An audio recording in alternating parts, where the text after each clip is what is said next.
रात का 12 साढ़े 12 बज रहा होता है।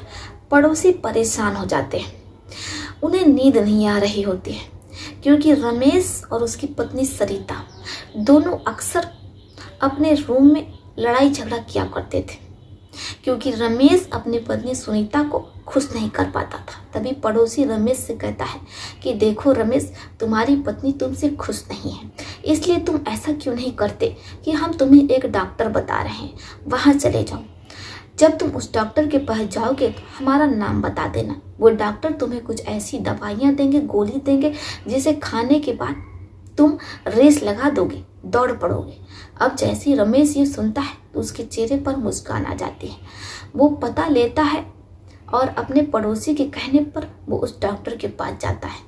अब जैसे वो उस डॉक्टर के क्लिनिक पहुंचता है तो देखता है कि ये तो डॉक्टर चंद्रा है, जिनका शहर में बहुत नाम है, इनकी फीस बहुत महंगी है। वो अपने पड़ोसी को फ़ोन करता है कि यार, तुमने तो हमें शहर के सबसे महंगे डॉक्टर के पास भेज दिया है, ये तो डॉक्टर चंद्रा है, और तुम्हें पता है इनकी फ़ीस क्या है? इनकी फ़ीस 1100 है। ऐसे में तुम बताओ मैं इतने पैसे कहाँ से दूंगा? पड़ोसी कहता है कि यार तुम इतना परेशान ना हो, मेरी बात हो गई, डॉक्टर चंद्रा तुमसे कोई पैसे नहीं लेंगे, बस जैसे ही तुम्हारा नाम आए तुम बिना किसी से कुछ कहे डॉक्टर चंद्रा के केबिन में घुस जाना। अब रमेश वैसा ही करता है। वो जैसे उसका नाम बुलाया जाता है, बिना कुछ कहे वो चुपके से धीरे से, ताकि बाकी मरीजों की नज़र ना उस पर पड़े कि उसने तो फीस नहीं दी है, वो पैर दबाते हुए डॉक्टर चंद्रा के केबिन में घुस जाता है। जैसे ही वो डॉक्टर चंद्रा के केबिन में घुसता है तो डॉक्टर चंद्रा को देख करके दंग रह जाता है। वो कोई पुरुष नहीं रहता बल्कि महिला रहती। अब जैसे ही रमेश महिला को देखता है तो शर्मा जाता है। डॉक्टर चंद्रा कहते हैं कि बैठी, क्या परेशानी है आप? अब इधर रमेश, एक तो महिला कहे तो क्या कहे, वो शर्म से लाल हो जाता है। मामला ही ऐसा रहता है, बात ही ऐसी रहती है, वो करे तो क्या करे। अब डॉक्टर चंद्रा बार बार पूछ रही होती कि कहिए क्या बात है, आपको क्या दिक्कत है, परेशानी। अब रमेश डॉक्टर चंद्रा से कुछ नहीं कह पाता है। इसके बाद डॉक्टर चंद्रा रमेश के पड़ोसियों की फ़ोन करती हैं तो पड़ोसी जो रहता है पूरी बात बता देता है। अब डॉक्टर चंद्रा कहते हैं कि यस ऐसी बात है, कोई बात नहीं, हम देख लेते, चिंता मत कीजिए। इसके बाद वो रमेश से कहती हैं कि ठीक है, आप अपना दिखाइए। अब रमेश शर्म से पानी हो जाता है, उसे शर्म आने लगती है। इसके बाद डॉक्टर चंद्रा पर्दे के पीछे लेकर के जाती हैं रमेश को, और फिर वो देखती हैं कि आखिर क्या बात है, रमेश क्यों नहीं खुश कर पा रहा है। अब रमेश, जिसकी आंखें झुक जाती हैं, वो किसी तरीके से अपनी धोती को बांधते हुए बाहर आता है, बैठ जाता है कुर्सी पर।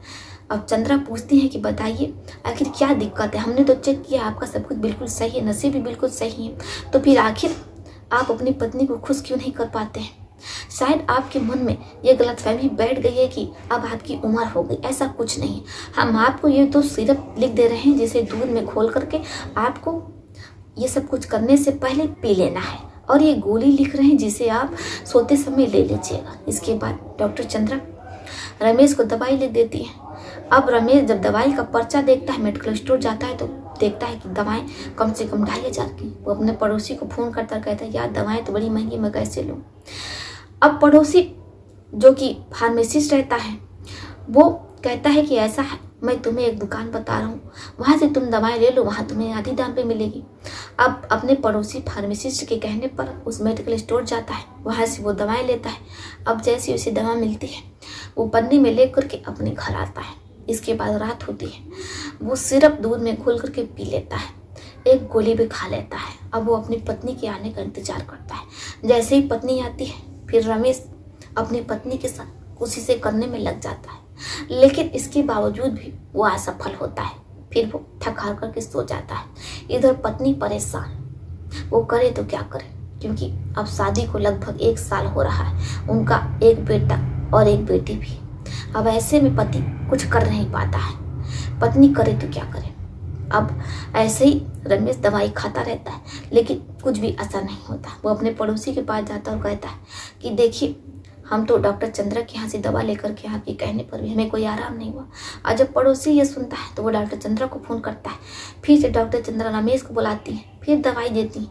अब ऐसे 3-4 महीना निकल जाता है लेकिन रमेश को कोई आराम नहीं होता है। अब रमेश करे तो क्या करे, वो अपने पड़ोसी की बात मान लेता है। अब पड़ोसी रमेश के घर जाता है आधी रात को, क्योंकि अगर कोई दूसरा देख लेगा तो वो कहेगा कि आखिर रमेश का पड़ोसी उनके घर में क्यों जाता है हर रात। इसके बाद जो रमेश का पड़ोसी रहता है जिसका नाम लल्लू रहता है, अब लल्लू हर रात रमेश की पत्नी के साथ वो सब कुछ करता है। इधर रमेश बैठ करके सब कुछ देखा करता है। यहाँ तक सब कुछ बिल्कुल ठीक चल रहा होता है, लेकिन धीरे धीरे दवाइयों का असर होता है। अब रमेश भी उतावला हो जाता है। फिर वो अपनी पत्नी के साथ स्वर्ग की सैर पर निकल जाता है। पत्नी बहुत खुश होती है, तरह तरह की आवाज़ निकाल रही होती है।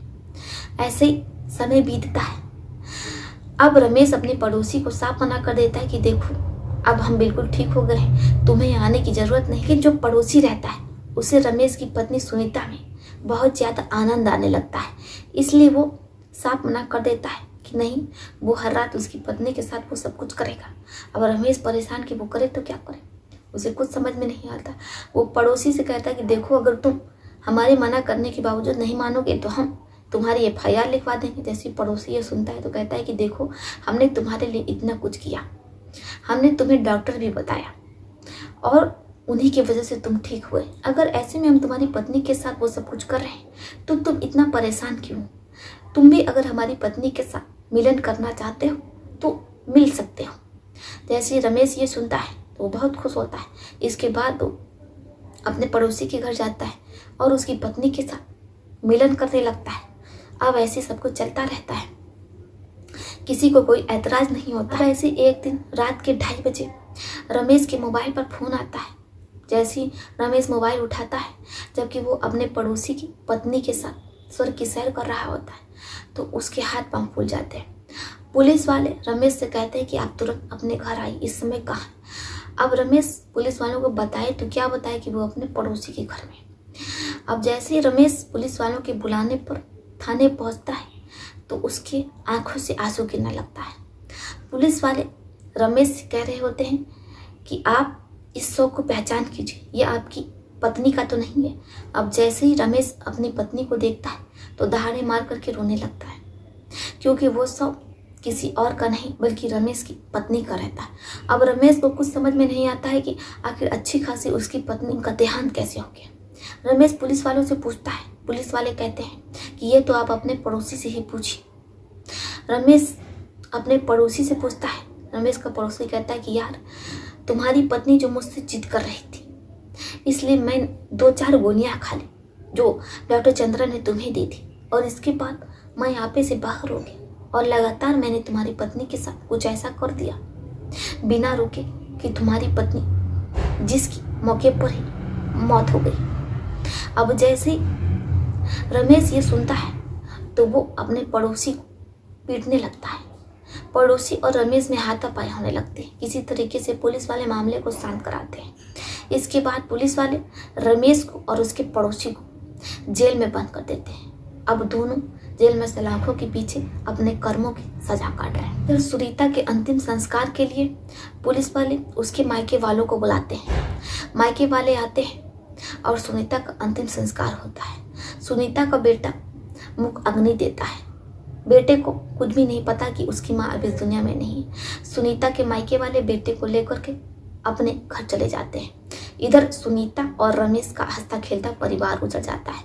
सुनीता और रमेश के घर पर ताला लग जाता है। तो देखा ना दोस्तों आप लोगों ने किस तरीके से एक गलत कदम पूरा जीवन बर्बाद कर सकता है और आपका पारिवारिक जीवन एक चुटकी में ही खत्म हो सकता है, जैसा कि सुनीता और रमेश के हंसते खेलते परिवार के साथ हुआ।